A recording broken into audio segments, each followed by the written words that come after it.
visitors called Kachinas. These Kachinas also saved the Hopi Indians when their continent threatened to sink. These heavenly beings, the Kachinas, were the teachers of the Hopi.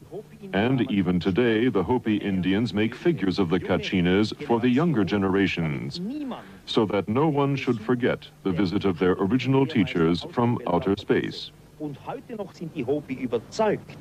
And even today, the Hopi are convinced that one day the Kachinas will come again. In this connection, it's interesting that a short time ago I showed White Bear, one of the oldest members of the Hopi, pictures of the Maya cities Tikal and Palenque. He was beside himself with excitement and said, "We understand that.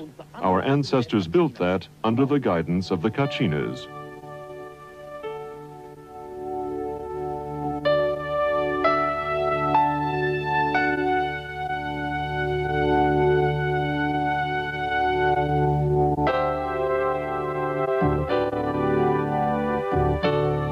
The great energy source of the cosmos can be extracted and focused to form a very potent electrical and magnetic power form. It is a power of great destructive potential, and the ability to control it can only be given to those of higher understanding and achievement. Such power sources were built into the Great Pyramids by another race thousands of years ago, when they needed recharging facilities for their spacecraft while on reconnaissance flights around the universe. The units were built within the protective framework of the pyramids to protect them from discovery. As the world focuses on the mystery of the Egyptian temples, our space probes have located similar strange pyramids on Mars. We have the very mysterious structures on Mars, pyramids, and particularly the large humanoid face looking into the Martian sky. All the investigations on Mars with the Viking probes show quite clearly that Mars has been in the past different. The physical makeup points to an ecological system. And the pyramids, again, really make quite clear that they cannot be possibly natural structures. I really believe that they are artificial structures. The human or humanoid face on Mars shows that if there have been visitors in the past, a long time ago, then they were humanoid. The readings of the early Bible told many stories of Earth being visited by heavenly teachers on blazing chariots who gave information of great wisdom. They told of how they had always been in the sky and would return one day. This is one of the prophecies of the Bible, which was taken from the word of the visitors. How did modern man go about interpreting these holy clues?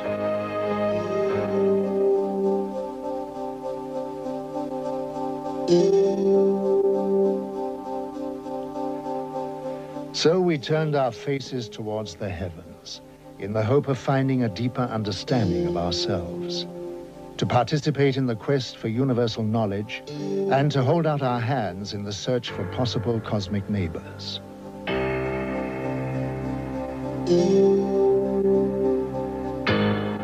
If we consider that most of the stars in the Milky Way are twice as old than our sun, 10,000 million years old, then obviously there may be highly advanced old civilizations which have developed interstellar travel. So my answer would be it is more than likely, not only possibly, but more than likely, that extraterrestrial visitors are traveling to other solar systems, other planetary systems. Thus, we really should expect extraterrestrial visitors in our solar system observing human civilization. As fantastic as this may seem, photographs of unknown flying craft, known as UFOs, have been taken around the world, captivating the public's attention for decades. This photograph was taken in 1978 in Brazil. This was photographed in Switzerland in 1975. These two UFOs were also photographed in Switzerland in 1975. This was taken in 1971 in Austria. This one was seen in 1987 in Canada. This UFO was photographed in Germany in 1977. This was taken in Colombia in 1971. This photograph of a shiny silver object was taken in North Charleston, South Carolina in 1980. Yet another photograph from Switzerland taken in 1975. This UFO with a cloud-like vapor was taken in 1974 in Denmark. This UFO was sighted in 1977 in Uruguay. A UFO in Indonesia, photographed in 1974. These three luminous flying objects were photographed in Barcelona, Spain in 1978. Every year, increasing numbers of UFO photographs are being taken by witnesses from around the world, giving growing evidence of extraterrestrial visitors. In 1946, George Adamski, a professor of philosophy, using his cine camera, took the first moving pictures of alien spacecraft. This film shows the strange flight pattern of these machines. This picture shows three balls beneath the craft serving as condensers for static electricity. This film, also taken by Adamski, shows a telemeter disc, described as being a very small but highly technical reconnaissance craft. Adamski was an amateur astronomer who had a 6-inch telescope on the slopes of Mount Palomar. In 1946, he observed a huge cigar-shaped UFO and was astounded to see many smaller UFOs emerge from the mother craft. He was able to take a series of photographs of this amazing sight.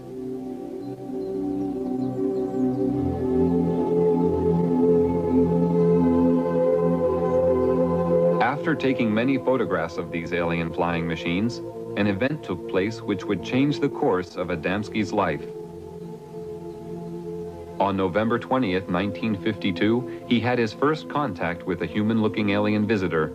Adamski was walking in a desert canyon in California when he came face-to-face with an extraterrestrial standing beside a landed spacecraft.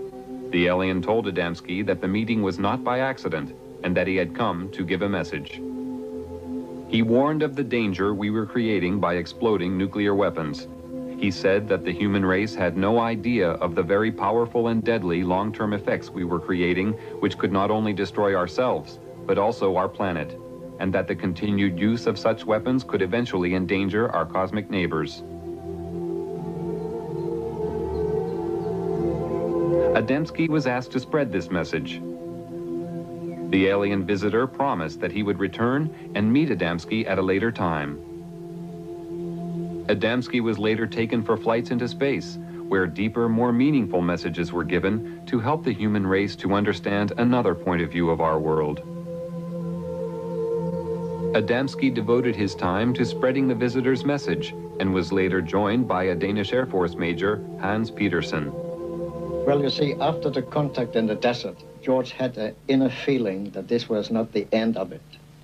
On one of his flights, more flights, but one particular he was taking on board a mothership, which is a very, very large ship, who is taking all the other vehicles into our atmosphere.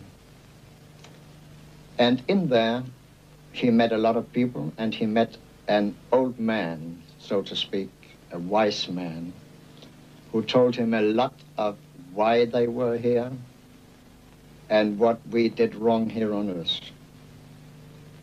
And after these experiences, George wrote a book, Inside the Spaceships.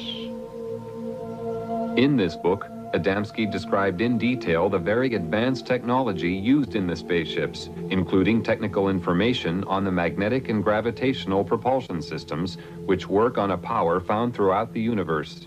He also described a magnetic pole running through the center of the ship that was also a very powerful periscope, which could observe both above and below the craft with great magnification.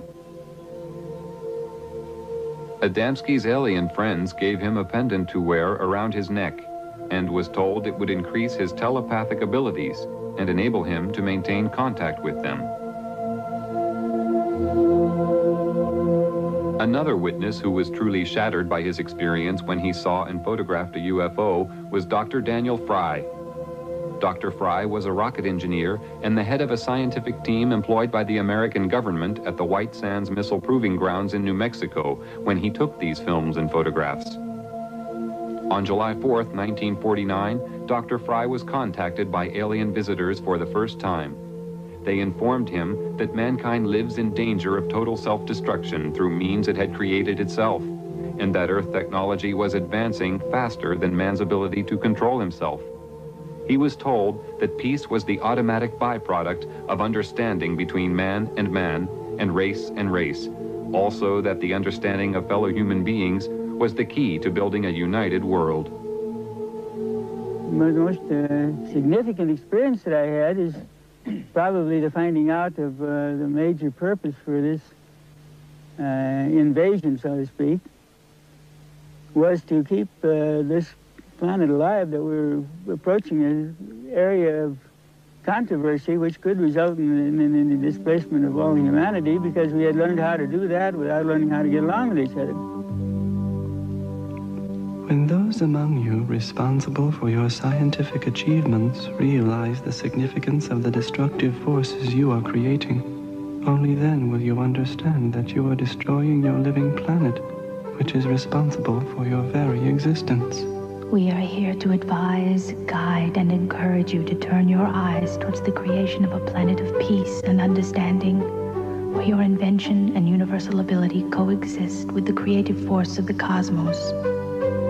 We are your brothers of the Galactic Federation, who wish only to have you by our side. We cannot join you until your thoughts turn from self-destruction to the eternal law of universal knowledge and understanding. We rushed outside, and there came a spaceship sailing, passing us, making a curve, going down south and coming in from the south, passing over our heads and disappearing to the north. And 1 hour later, it came back and passed in low altitude, and it passed the moon, which has come up meanwhile, so you could see it was an Adamski-type saucer. I've been so close to them. I have had the telemeter dish, the small flying saucers which are making reconnaissance within 75 meters, 2 of them. I have one being disintegrated on my terrace. I have seen flying saucers, the George Adamski type, within 200 meters in front of my car. I have seen 2 flying saucers land, both cases with my wife, so I had a witness. The founder of the German UFO Society, Carl Veit, is also a publisher of UFO books. For decades, he has published books written by contactees. Many years ago, he had the foresight to realize the value of the information. There were 12 of us sitting in the garden, and the pictures were shown by this television man. And I explained them again as well as I could. And in the middle of my explanation, the baby daughter, she was the youngest member of this family, called out, "Daddy, what is that?" and pointed up. We were all looking at the screen, and then we also looked. And there, vertically above us, or nearly vertically, there was a wonderful large UFO, rather low. Of course, we were all amazed. We gazed up, we waved, and in a way gave thanks that they had come during the UFO lecture and wished to greet us, or to say, "Yes, we are here, the ones you're talking about."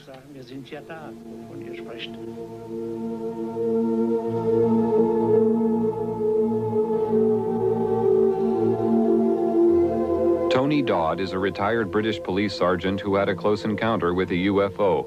Since that time, he has become the Director of Investigations for Quest International, Europe's largest UFO investigation organization.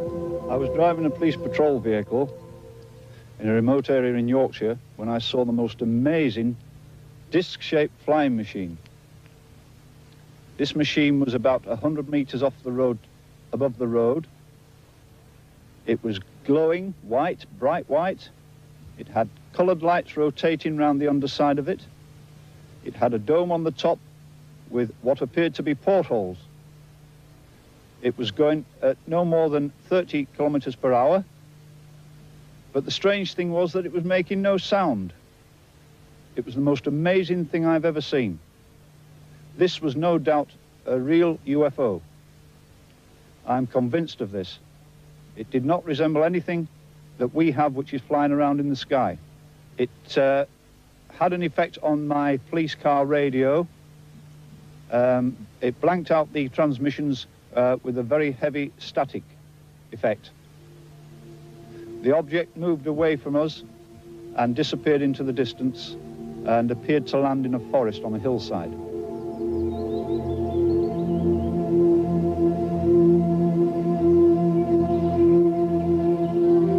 George once told me that they work in all countries, all over the world.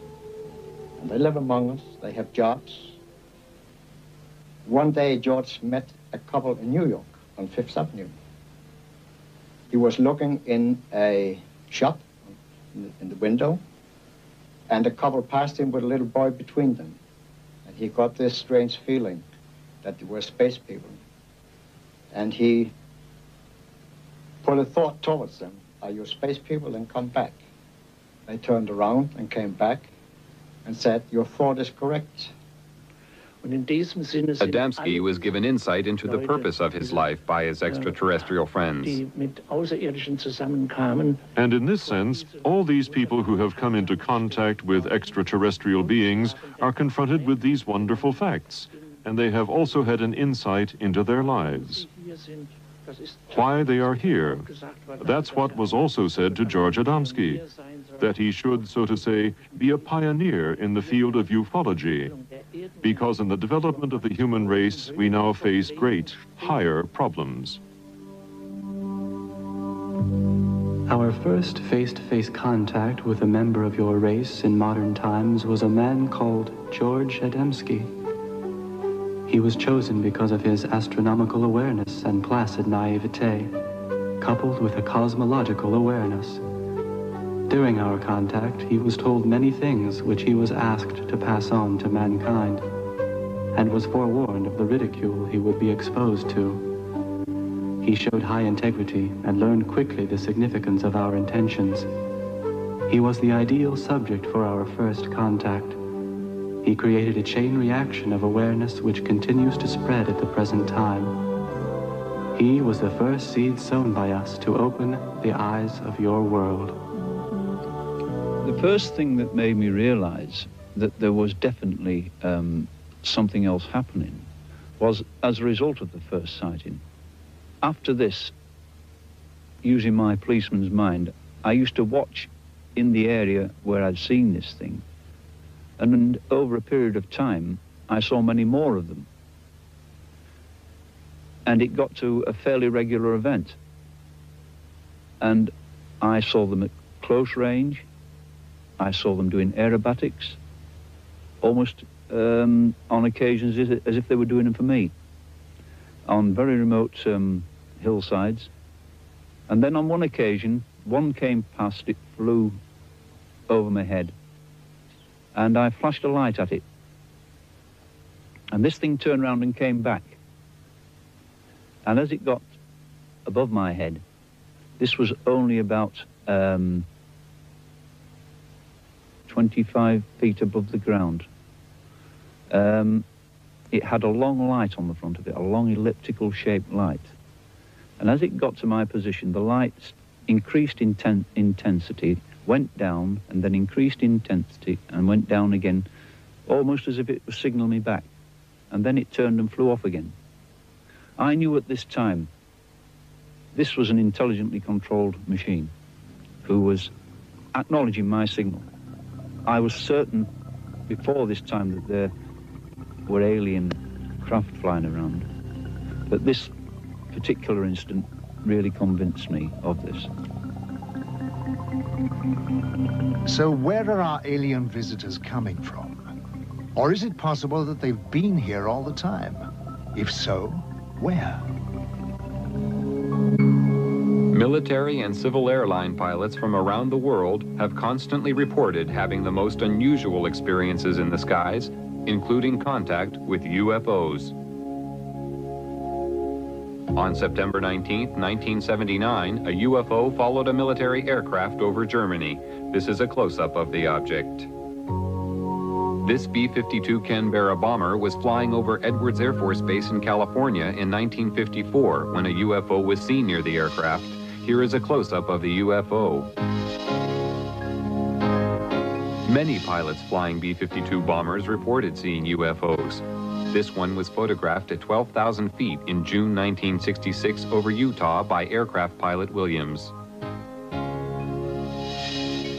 An aircraft over Venezuela had a close encounter with a UFO. This photograph was taken from the plane. In June 1976, the British Airways Concorde was being filmed in flight when a small UFO appeared. After maneuvering around the plane in a manner that indicated intelligent control, the UFO flew off at great speed. This was witnessed by the whole crew. Here is a replay in slow motion.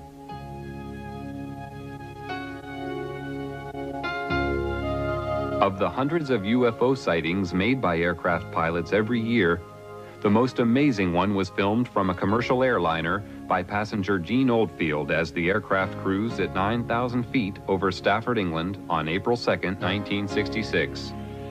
The film clearly shows the ability of the craft to perform maneuvers and feats of acceleration far beyond our present comprehension. Here is the film again in slow motion. This was one of the early films taken of a UFO. The dramatic movement of the object showed rapid, almost instantaneous changes of speed and direction, which sparked intense curiosity and confusion among the public and scientific community. No earthly aircraft of the time could perform like this.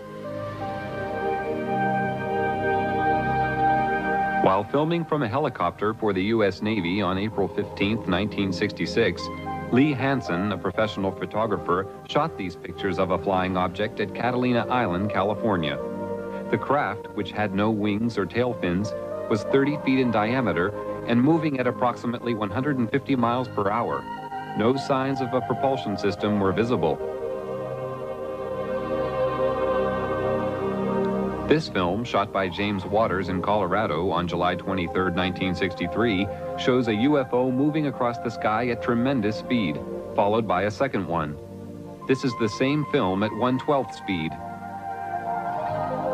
An analysis showed that no earthly aircraft could possibly fly so fast.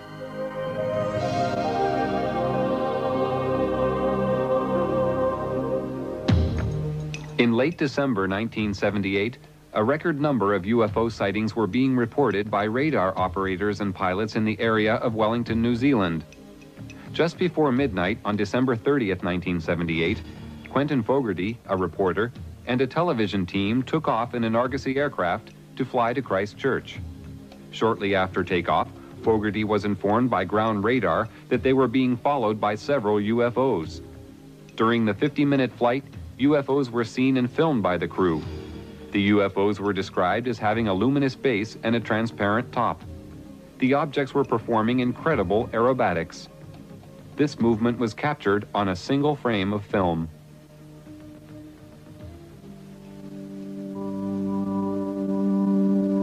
We have been present in your skies for hundreds of Earth years, but because of camouflage devices, you have been unable to observe us. Your cosmic evolution has now developed and the time has arrived for you to ascertain the existence of other life in your universe, resulting in us making our presence known to you. Our choice of contacts has been governed by their spiritual ability to comprehend our manifestations without anxiety or aggression. The movements of our vehicles in the air, which you find so strange, is due to the fact that we have overcome the force which you call inertia and can fly in any direction instantly without experiencing any form of pressure change. Our propulsion systems work on the principle of electromagnetism, where gravity is of no significance. The three spheres sometimes seen below our craft are our drive systems, but can be detached individually to function as surveillance probes. The magnetic pole within the axis of our craft has many functions. It contains periscopic lenses for high-magnitude observation and assists in the absorption of static power for recharging purposes.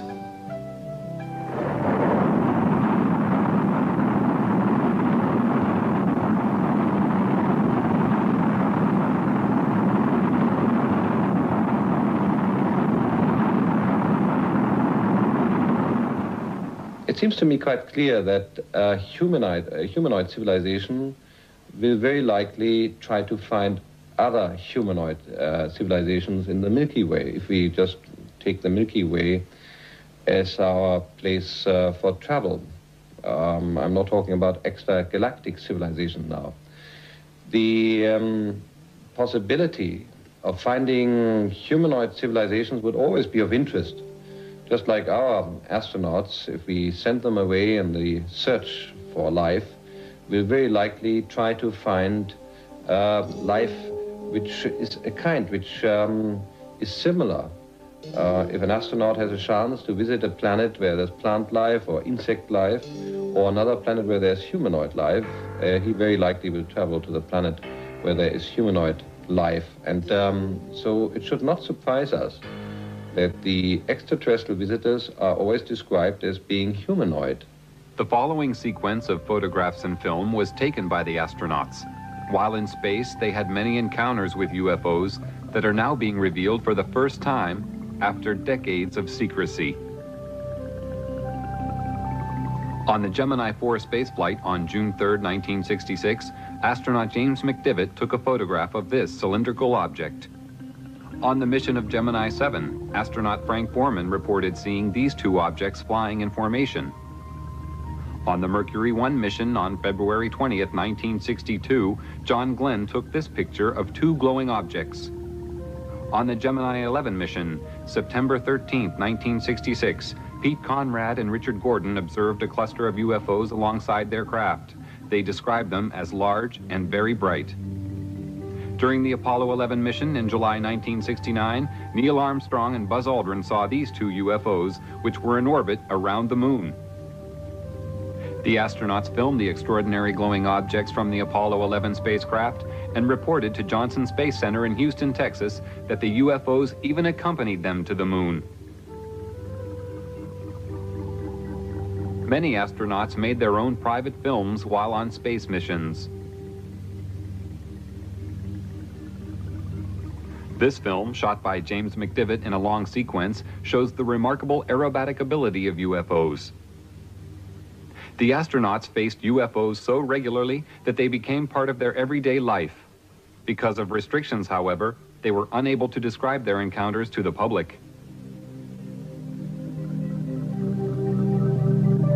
One of the first to break the silence is former astronaut Brian O'Leary, a professor of physics and an astronomer from Princeton University, who comes forward for the first time to speak of the reality of visitation from out of this world. What I do know from my own experience and from scientific investigations and experiments is that UFO phenomena and a range of other events are part of our reality, as incredible as they may seem. Jetzt war es dann endlich soweit. Der erste Mann war auf dem Mond gelandet. That's one small step for man, one giant leap for mankind. During their moonwalks, a giant glowing UFO hovered above their heads. While in orbit around the moon, a huge object remained in view for a considerable amount of time before it suddenly disappeared. This UFO was seen above the landing site. This cigar-shaped UFO was photographed from the orbiting space module. Down to the pad. That may have been a small deal, but that's a long. On this very first trip into the unknown, the astronauts repeatedly reported to Mission Control that they were being escorted by unidentified flying objects. After landing on the moon, the astronauts stated that the UFOs were still present in the distance, hovering near a large crater. They were well aware that they had been observed throughout their entire mission. It's also like sundown again. Yeah, powder. I was strolling on the moon one day in a merry, merry month of December. Now, May's the month. May, that's right. May is the year of the month. When, much to my surprise, a pair of lovely eyes. Hello, Ryan. It's Houston. Hi there. We lost you for a while. Yeah, we sure did.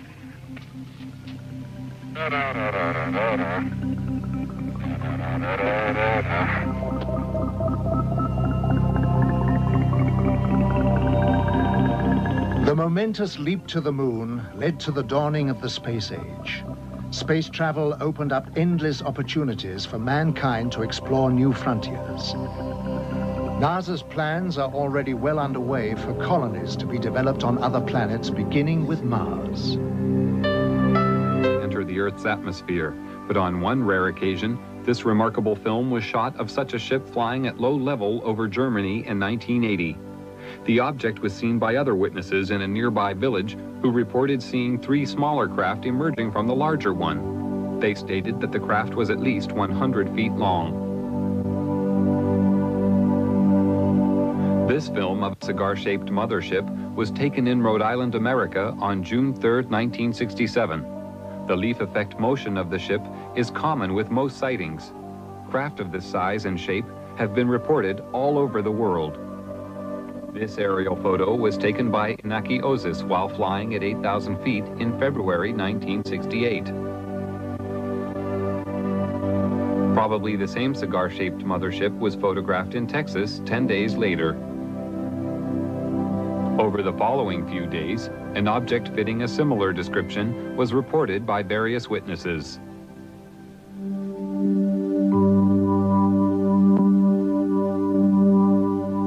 Life aboard our motherships is ruled by a mixture of self-discipline, love of each other, and the merging of all spirits into one. Every need is catered for in respect of rest, recreation, and meditation of the soul. Illness does not prevail, but analyzation and antidotal equipment is always ready in case of unexpected or unknown space microbes attacking the craft or our bodies. Our food is comprised of a rotation of the many choices available on our own planet, but does not include the flesh of other life forms. We do occasionally take the fruit of certain organic trees and shrubs found on other planets, but only when they are known to be totally safe and pollution-free. Our water on the craft is produced by cosmic conversion. All byproducts are disposed of by the disintegration of the composite molecules. The psychological spirit of each of us is at one with the elements which surround us. And when we are at one with our universe, we are at peace. My personal views on UFOs are that these are alien-piloted vehicles. When I say alien, I mean alien to anything we know. That possibly they come from other worlds, but I think it's highly likely also that they come from other dimensions, other time spheres. And that there isn't one type of alien coming here. There are probably many of them, all from different areas. When people report these things, we get such a variety of things reported, so many shapes, so many forms, and this appears to cause the confusion because there is such a variety of these things. But really speaking, if these things are visiting us from a whole host of different areas, one would expect them to be different forms, different machines. And I think this person is the answer to it.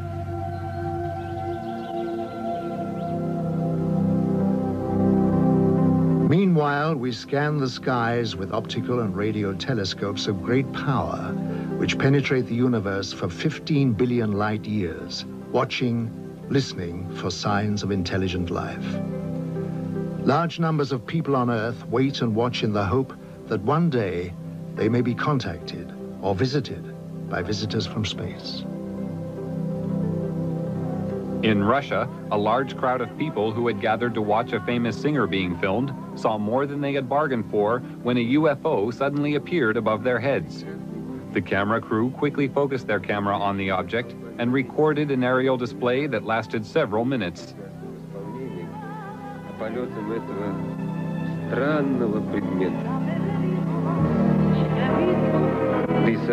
The crowd found this more intriguing than the singer. Even she eventually stopped singing to watch the UFO. Numerous UFOs are seen over Russia regularly. These balls of light are identical to those reported in Belgium and the rest of Europe in 1990, which attracted extensive attention on top military and civilian levels.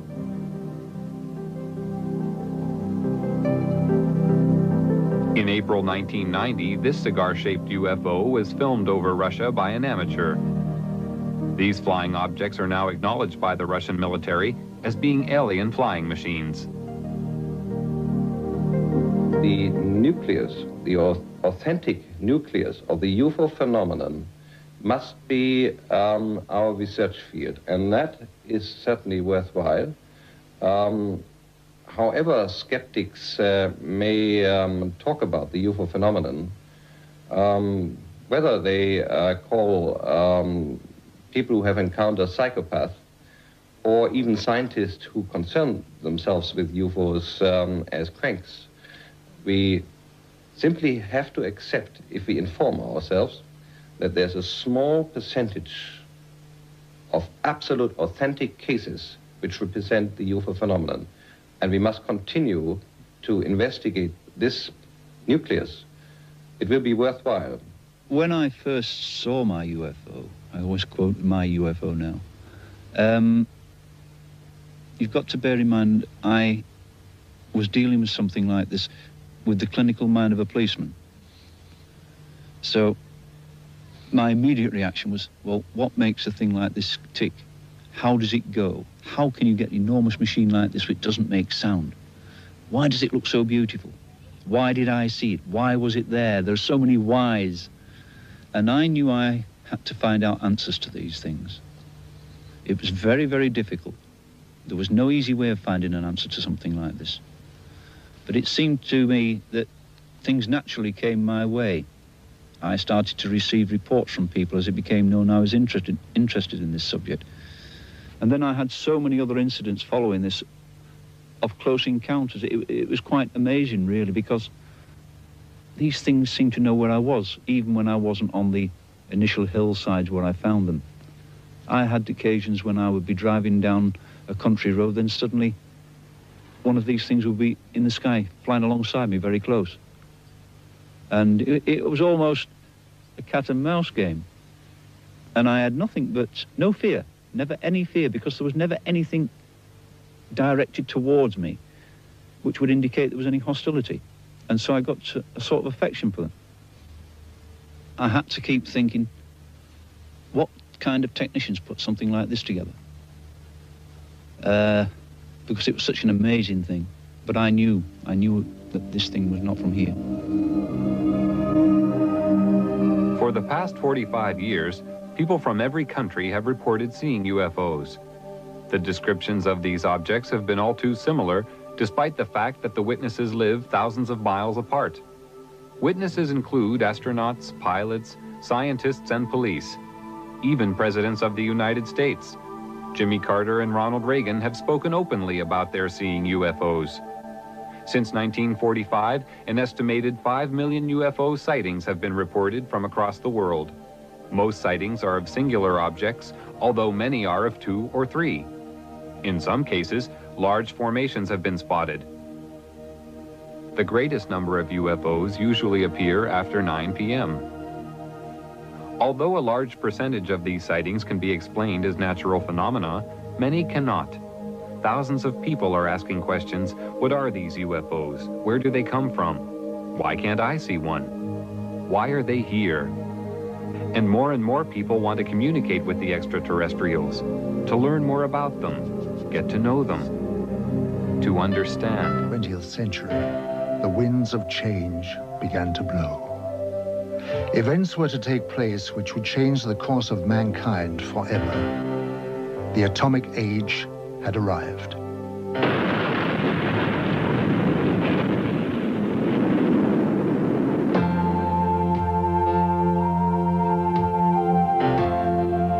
As man detonated weapons of immense power, lights started to appear in the sky in a way that suggested that something was following the course of events. The shattering thought imposed itself that we were perhaps not the only inhabitants of the universe. Since the beginning of civilization, we had been watching the stars, never dreaming that they, in turn, might be watching us.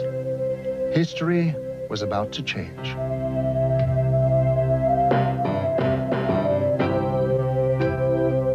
Because these lights appeared suddenly in the sky over Washington on July 20th, 1952, moving from the White House to the Capitol, hundreds of people witnessed the extraordinary event, and it left them stunned.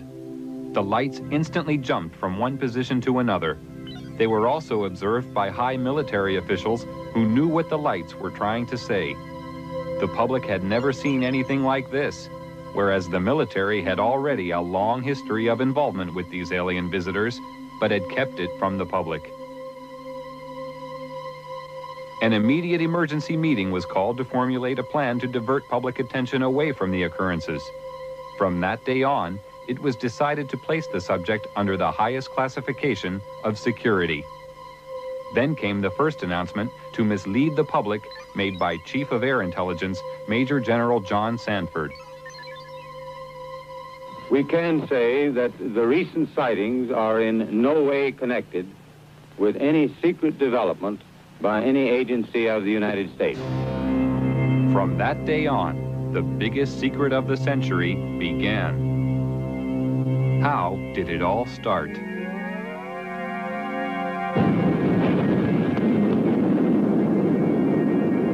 After the first atomic bomb was detonated, more tests were made of the effects on the environment and human subjects to gauge the degree of contamination unleashed.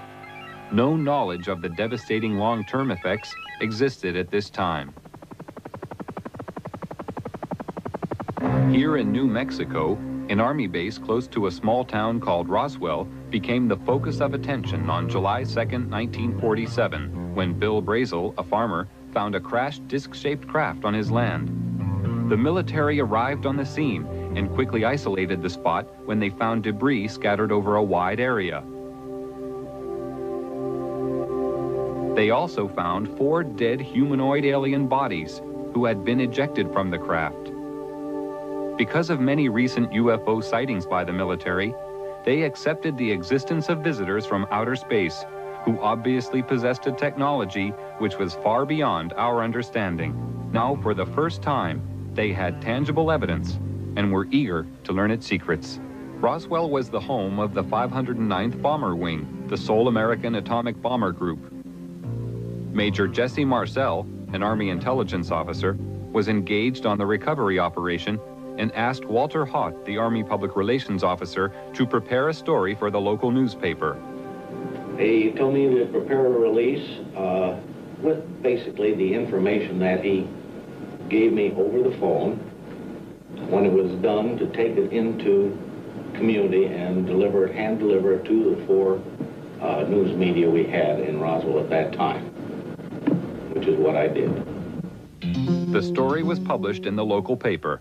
The news was also prepared to be aired by the local radio, but Judd Roberts, the radio station manager, was warned not to broadcast it. Sorry. The question that we ran into is the very next morning, some friendly person, probably from Clinton Anderson's office, called us from Washington and said, we understand that you have some information, and we want to assure you that if you release it on this matter, because it's not supposed to be released, it's very possible that your license could be in jeopardy. And so we suggest that you not do it. And he said, when I mean in jeopardy, like maybe 3 days. Preparations were made at Roswell Army Base for the transport of the wreckage. Robert Shirkey witnessed the secret handling of the parts. They came in the front door, straight down the hallway, and right out onto the ramp to climb into the airplane. And these were the people that were carrying parts of the crashed flying saucer at that time, UFO today, that I got to see. And that was the only thing I got to see. And it was very short, very quick. Colonel Blanchard, in order to get out of their way, had backed into the doorway of the ops office. And I stepped up to him and I said, Colonel, turn sideways. I want to see too. On instructions from the Pentagon, Thomas Jefferson DuBose and General Ramey created a cover story saying the crashed object was a weather balloon. We used that in order to assuage the curiosity of the press. The wreckage was loaded back onto an aircraft and flown out under cover of great security and secrecy to Wright-Patterson Air Force Base. The pilot kept silent for several years, but informed his wife after the story appeared in a newspaper. I guess now that they're putting in the paper, I can tell you about this. I wanted to tell you for years. He said, I want you to read this article because it's a true story. And I not only know that it's true, but I'm the pilot who flew the wreckage of the UFO to Dayton, Ohio. Wright-Patterson Air Force Base was considered the most technologically advanced research center in the United States. The wreckage of the Roswell crash was dismantled for analysis. The matter was considered of such importance that the orders came directly from President Truman. Under the cover of the CIA, Truman created a group called Majestic 12 for dealing with and covering up all information about UFOs. President Truman gave the task of handling UFOs only to the highest-ranking generals. After the Roswell crash, a special group of scientists was formed and facilities built to be prepared to deal with any further UFO crashes which would occur. Wendell Stevens was a lieutenant colonel in technical intelligence in the U.S. Air Force and is now a UFO investigator. Now having an extraterrestrial vehicle and some bodies in their hands, didn't know when the next one would come down, where they came from, what they were going to do about it. There were a lot of unanswered questions. And the United States was in a turmoil at the time administratively because we were shifting from a war economy and a military-industrial command structure to a civilian structure. So the military was still dominant, and they wanted to keep control of this until they knew what was happening. So they created, and remember, General Marshall was our Secretary of State at the time. He was a four-star, a five-star general. These people selected certain representatives from the military-industrial complex that they controlled, generals and admirals and certain scientists that worked with the military and worked with industrial planning. These men were designated as a task force to take charge of any event that followed. And one did. Almost a year later, on the 25th of March of 1978, the next one came down, 1948, the next one did crash, and it came down under observation by radar, so that we knew where it landed at the time that it struck the ground, and a helicopter was over it in less than an hour. It reported what it observed, and the plan generated by these people from the military-industrial complex after the Roswell crash was immediately put into place. All of the generals and admirals and advisors and scientists were contacted and ordered to proceed to a base in Colorado, where they were picked up and driven to the crash site. Now, all of these men have gone to the scene to see for themselves what an alien vehicle looks like, and they were going to advise General Marshall directly, who was controlling everything from remote position from telephones on how to proceed. And when an operation is that big, you can't cover everything up. We discovered that the owner of the property where the vehicle came down was arrested in his house with his family, and they were kept in the house for 4 days, not allowed to go outside or anything. All the roads in the area were blocked, all access was closed. People that lived close enough to know something about it were kept in their houses. Now, if it never happened, then this evidence wouldn't exist. But now we are finding solid evidence that something strange did happen and that these events actually took place.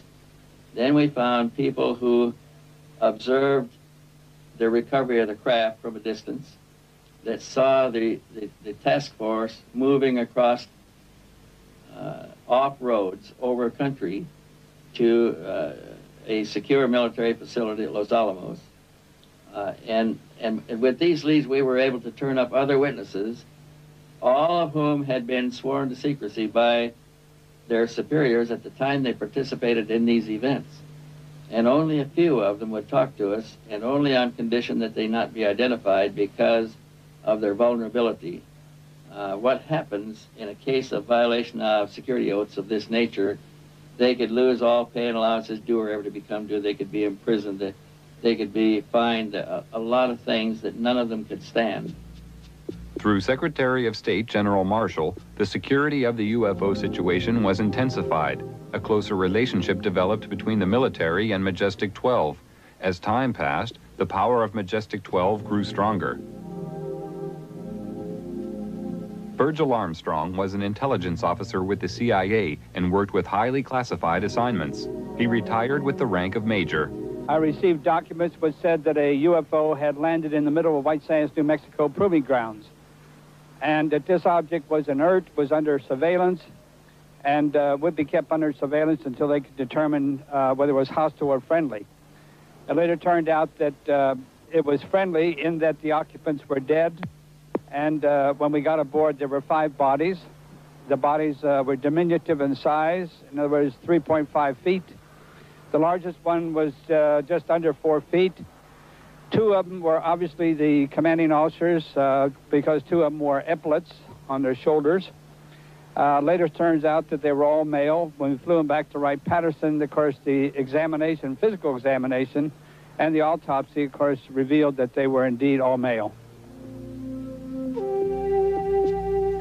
From descriptions given by several witnesses, the aliens have very large eyes, a small nose, and a small mouth. They are usually about 3 feet 6 inches in height and have no body hair. President Truman ordered a heightened level of security after the capture of a live alien from a UFO which had crashed. Because of the ever-increasing numbers of UFO sightings at the time, it was decided to create a project called Blue Book, which was designed to suppress public knowledge and create an atmosphere of ridicule around the subject of UFOs. Professor J. Allen Hynek was a professor of astronomy and an astronomical advisor to the United States Air Force on their UFO educational program. And I know the job they had. They were told not to excite the public. Don't rock the boat.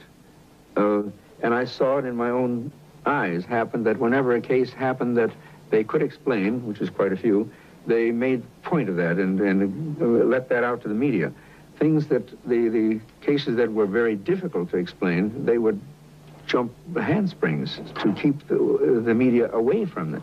For they had a job to do, to, whether rightfully or wrongly, to keep the public from getting excited.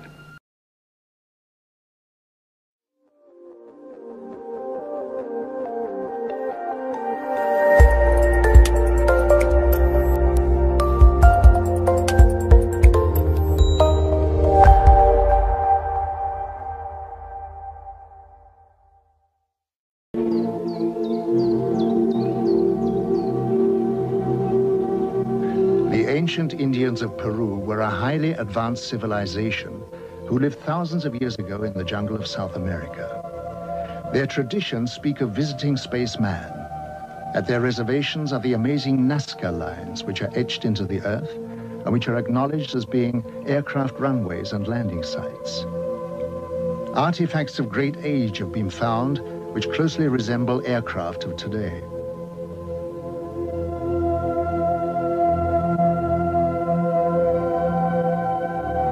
The sensational crop formations of England have generated great interest, and the question has to be asked if there is any connection with the etching in Peru.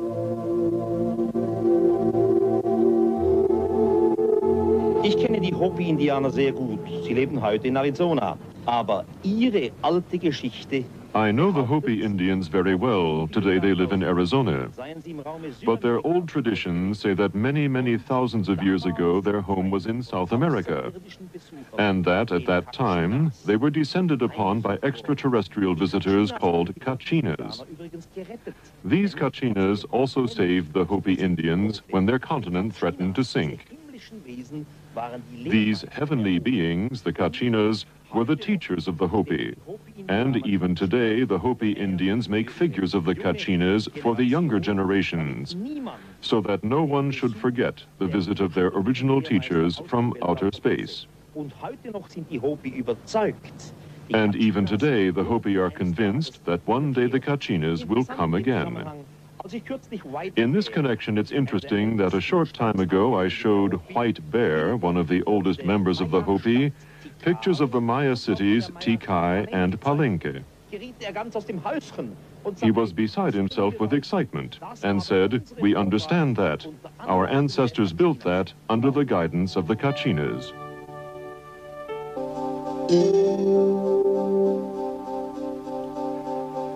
So we turned our faces towards the heavens in the hope of finding a deeper understanding of ourselves, to participate in the quest for universal knowledge, and to hold out our hands in the search for possible cosmic neighbors.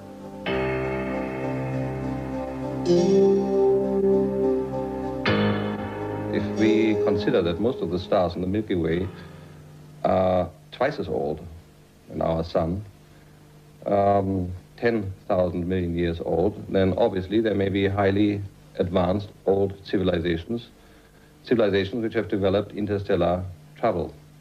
So my answer would be it is more than likely, not only possibly, but more than likely, that extraterrestrial visitors are traveling to other solar systems, other planetary systems. Thus, we really should expect extraterrestrial visitors in our solar system observing human civilization. As fantastic as this may seem, photographs of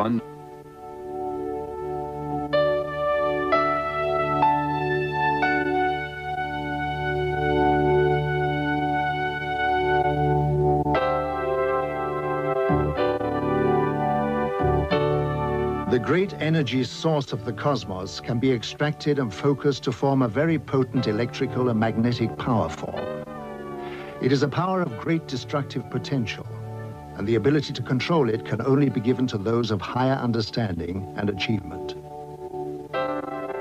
Such power sources were built into the Great Pyramids by another race thousands of years ago, when they needed recharging facilities for their spacecraft while on reconnaissance flights around the universe. The units were built within the protective framework of the pyramids to protect them from discovery. As the world focuses on the mystery of the Egyptian temples, our space probes have located similar strange pyramids on Mars. We have the very mysterious structures on Mars, pyramids, and particularly the large humanoid face looking into the Martian sky. All the investigations on Mars with the Viking probes show quite clearly that Mars has been in the past different. The physical makeup points to an ecological system.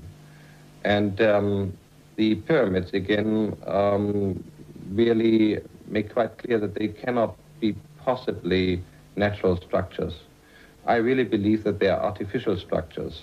The human or humanoid face on Mars shows that if there have been visitors in the past, a long time ago, then they were humanoid.